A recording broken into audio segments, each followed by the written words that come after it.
How's it going, fellow Yu-Gi-Oh fans? I'm the one and only Glenn Gwyn. Welcome to the channel. Today, it seems to be a reoccurring thing that once a month on this channel, it seems to be a very big thing on this channel. No matter what deck profile I update for Yu-Gi-Oh, this one always seems to be the most popular. So I can see that we have a lot of Monarch lovers in the community on this channel. So today we are doing an updated Monarch deck profile for September 2019. Now, if you don't like the choices that I've made in this deck, obviously use this deck as a guideline for how you'd like to play. Remember, it's 2019, so this deck has not been good since 2014. This deck win condition is run around shutting down your opponent's extra deck, special summons and monster effects. Now you're going to question a few choices that I made in the deck, but it will all be worthwhile. I also have implemented into the deck some ideas that you could use for the deck. The cards that I implemented are going to be in silver sleeves most of the time, so you'll see why I'm implementing them, and if you would like to use these ideas on the side, then go for it. So we're going to start with the monsters themselves. And we're going to go into A for the Heavenly Monarch. Let me zoom that in for you so you can see the cards. So A for the Heavenly Monarch, it's so nice to see this card back at 2. You could tribute summon this card by tributing one tribute summon monster, or you can use, 2 monsters to tribute for a normal tribute. If this card is tribute summoned, you can send 2 Monarch spells or traps from your hand or deck to the graveyard, so you can unbrick your hand with this card using the Prime Monarch if it's in your hand, because I never really use the Prime Monarch, I usually use it for a special summon from graveyard.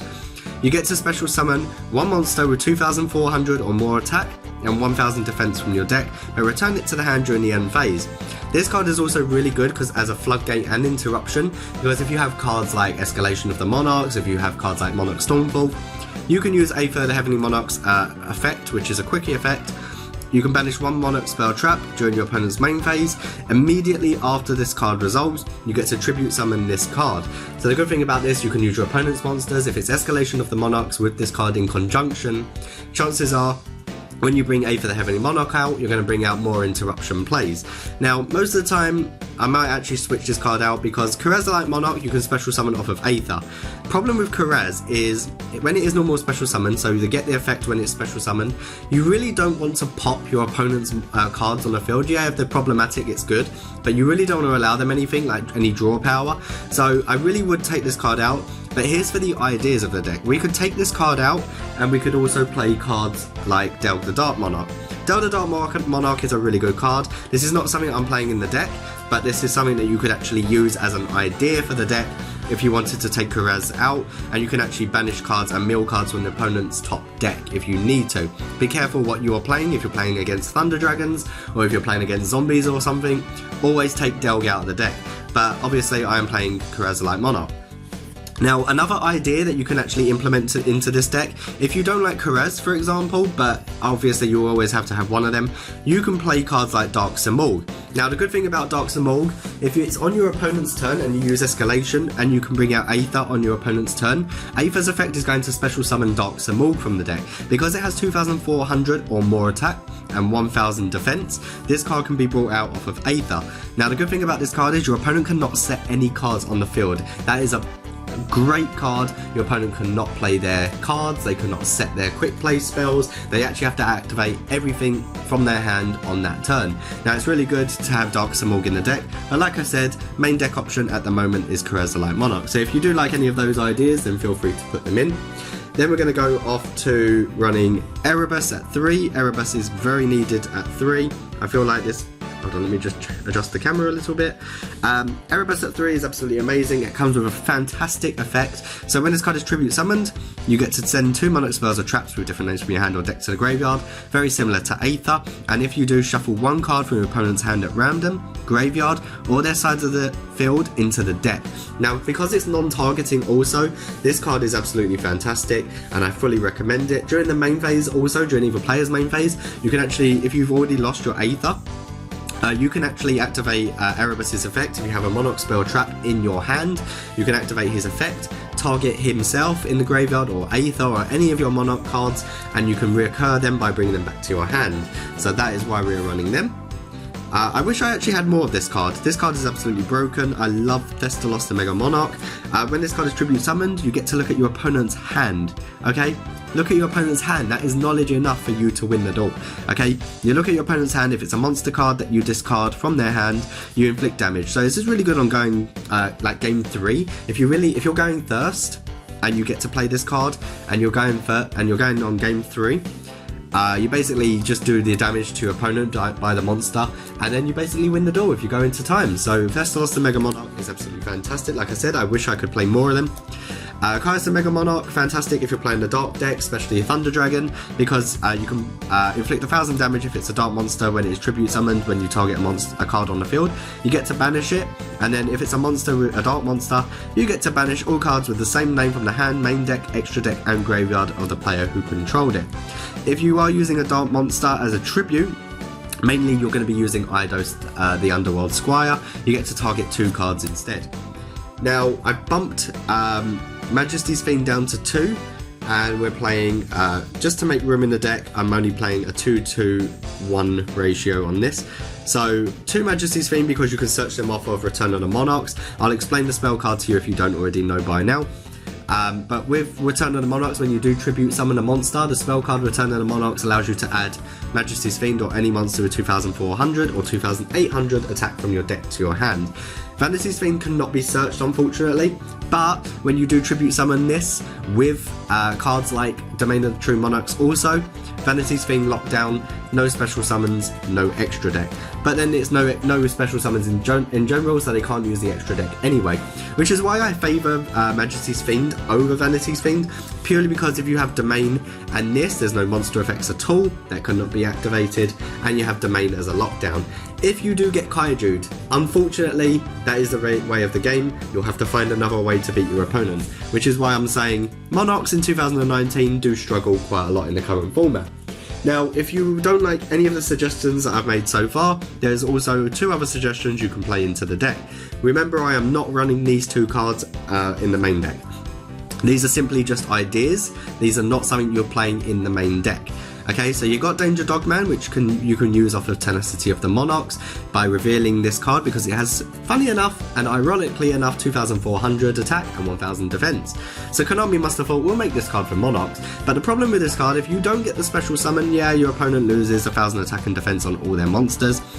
But the problem is, you need the draw power, and you don't want to discard any of the cards that you need in your hand. So I always go against any deck profile that I see on YouTube. Any Yu-Gi-Oh! Deck profile that I ever see with Monarchs that play 3 of this card, you don't want to discard the cards that you need. Like, you need those cards in your hand, otherwise you could lose Extenders, you could use Edia. Yeah, if you lose Edia and you have a Banished Monarch spell or trap, yeah, that's fine, you get to add that back to your hand off of Edia's effect. But, like, there's no point playing Dogman really, but if it's just a suggestion. Because you do tribute summon using a Dark monster, if this card is in your hand or graveyard, it doesn't matter. You get to special summon Darkest Diablo Store to the lair for free. This card cannot be Kaiju'd, and it's a 3000 beat stick, so you can't complain about that either. So it's just another suggestion that you could use. So I'm trying to be as informative as I can on this deck profile, because a lot of people have asked me in the past to be more informative on my decks and more Monarch style decks. So the next card we are playing is Triple Edia the Heavenly Squire. When it's normal or special summoned, you can bring out cards like Eidos, the Underworld Squire, which allows another tribute summon or normal summon or set for that turn. So you get to normal summon twice in that turn. You bring him out, activate his effect, and you can do a tribute summon if the card's in your hand. When this card is in the graveyard, you can actually banish this card and special summon Edia from your graveyard. Her effect will go off again because she was normal or special summoned to bring out another one of him. You can also bring out cards like Berlinif, the Firestorm Vessel. These are just my choices. He's really good because you get to banish 1 card from your opponent's hand until the end phase if he's used as a material for a tribute summon. And Mithra is a free special summon. You get to generate a token to opponent's side of the field, but that really does not matter because you're actually helping out with cards. Like, if you have, I don't own Nibiru, but if I did own Nibiru, it would really help with the token generating and the special summons. And you only got to count 5, remember that. Now we're going to go into the spell cards. So we are running Triple Domain of the True Monarchs. Great thing about this card also is that it bumps all your level 8s, so you activate Domain, reveal like your level 8 monsters, it bumps it down to level 6s, so you only have to use 1 monster as a tribute for them. Good thing about this card also is that your opponent cannot go into their extra deck when you have a tribute summon monster. And last but not least, if a tribute summon monster you control would attack during damage calculation, it gains 800 attack, and that is enough to beat over nearly any monster in the game. So Domain of the True Monarchs is a must-have at 3. Then we are running Triple Tenacity of the Monarchs. One of the best cards in your deck, hands down. Tenacity of the Monarchs reveals one of your monsters, or one of your Monarch monsters, and with 2400 or 2800 attack, and you get to add a Monarch spell trap from your deck to your hand. Double Return on the Monarchs, I actually brick if I have 3, so I don't tend to run it. Like I said, I'm running the deck a lot differently to how other people play it. I see a lot of pure versions of the deck. This is not a pure version of the deck. Yeah, I'm running Monarchs, but there is other cards in the deck for consistency reasons, and that's why I'm playing it at those ratios. Double Monarch Stormfall, yes, this card is back at 3, but you don't want to brick with this card, and obviously I only run 1 escalation of the Monarchs in this deck. Feel free to run more, but again, you can still brick with the card, just in hindsight. 1 Pantheism, please bring Monarchs back to full power and bring this card back to 3, goddammit. We need this card back at 3. Then we're running 1 March of the Monarchs. I might bump this card up to 2. I play this card a hell of a lot now, especially against the Sky Striker matchup, because they cannot Widow Anchor you, they can't activate Afterburners on you, they just can't target your monsters, like your Tribute Summon monsters with this card, so March of the Monarchs is something that I definitely play at 2 or 3 in the deck. Draw power, I run Heart of Desires. Now, this is something I actually have been tampering with in the deck. This has been a pro for me at the moment for Monarchs. Now, usually I don't ever play this card. I'm usually against this card, especially in the Monarch build, but it really doesn't matter, and I really do enjoy Part of Desires. Now, as an idea, as most of my previous Monarch deck profiles, as you have seen, have been running Celestial Observatory. This is not something I'm running in the deck. Again, as a disclaimer, this is just an idea.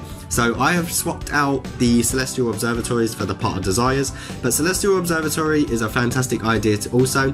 You're not banishing anything. If you brick in your hand, you can use Domain of the True Monarchs with one of your level 8s, knock their level down to level 6. This is for level 6s, so you can place that monster from your hand or face up on the field to the bottom of the deck to draw 2. Now, you can always try playing 1 of each, and that's something I might actually do now that I think about it, because 2 Desires actually does wreck the deck. So I might actually just play 1 and 1, so you have Observatory, and then you're only banishing 10 instead of 20. Then we are running 2 Call by the Grave. Again, you want to stop hand traps when you're going first. 1 for 1 as an extender, because you know you can bring out Edia off of this. You can unbrick your hand by. You can send Erebus off of this card, which is really good, and then Erebus can come back to your hand with his effect on during the player's main phase. You can send Edia if you need to bring back Pantheism. You can use this on the Prime Monarch, so Foolish Burial Goods will send the Prime Monarch, or Pantheism if you need it. You can always add Edia off of Reinforcement of the Army because she is a warrior monster. As for trap cards, we are running double Prime Monarch, bricks if you play at a 3 in my opinion, but you'll hear it from all different kinds of Yu-Gi tubers that will run Monarch deck profiles. If you're playing a pure version of the deck, then obviously you run everything at 3, but I've decided to switch the deck up, as you can see. Last but not least, we're running Escalation of the Monarchs at 1, which, you know what, you could play this at 2 or 3, it's totally up to you, but we're running a very tight deck anyway. And then you're going to question my last card, I'm running triple evenly matched. So the main problem with this deck is consistency. So your opponent can out this deck a lot. So yes, we are a going first deck, but it's always nice to see this card, and if you are forced to go second, then it is a blind going second card, always nice to see. Now, anything that you play through, let's say it's a combo board for example, your opponent is going to negate anything that you try and do. If it's Reinforcement of the Army, they're going to stop your normal summon of Edia's effect, then you're going to have to pass turn because you've got nothing. Now, when you have evenly matched on your side of the field, and you go into battle phase, they've negated everything, they've got no more negations left on their cards, you activate evenly matched at the end of the battle phase, and they have to banish all the cards that they control. Now, side deck is totally up to personal preference, but it depends on what you are running at your current locals or YCS or wherever you're going, regionals in the world. So because I don't own triple Nibiru, this card still has got me out of a lot of trouble. So the Winged Dragon of Ra Sphere mode is at 3 in this deck. Going second again, you play double Ash Blossom. I don't ever have this going first because you brick. If you go first and you've got this card in your hand, you can't do anything. The one Shared Ride, which I might actually just bump up to 2 or 3. I might even swap something out in the main deck, and I might actually put this card in at 3 in the main deck. You need Draw Power, that is the card for you. Back row hate, we're running double Twin Twisters. Combo boards, we're running triple Dark Ruler No More. It's really good to have this card if you're going second and you get this card in your opening hand, or if you're going first and your opponent makes a huge board. Play Dark Ruler No More, they can't negate it with their monster effect. Then you go to battle phase, play evenly matched, they banish everything, and then go into main phase 2, and then you can play all your cards. If you go into Erebus and stuff, you're shuffling the rest of the cards back into the deck anyway. And last but not least, we're running double Solemn Strike and double Solemn Judgment. So boys and girls, that will wrap up my deck profile of Monarchs for September 2019. Please smash that like button if you did enjoy this video. Please subscribe to the channel for more epic Yu-Gi-Oh content. We do a lot of Let's Plays on the channel. We're also doing live streams on the channel. So please leave a like I said. Have a great day everyone, and I'll see you all in the next one. Glengwin is signing out.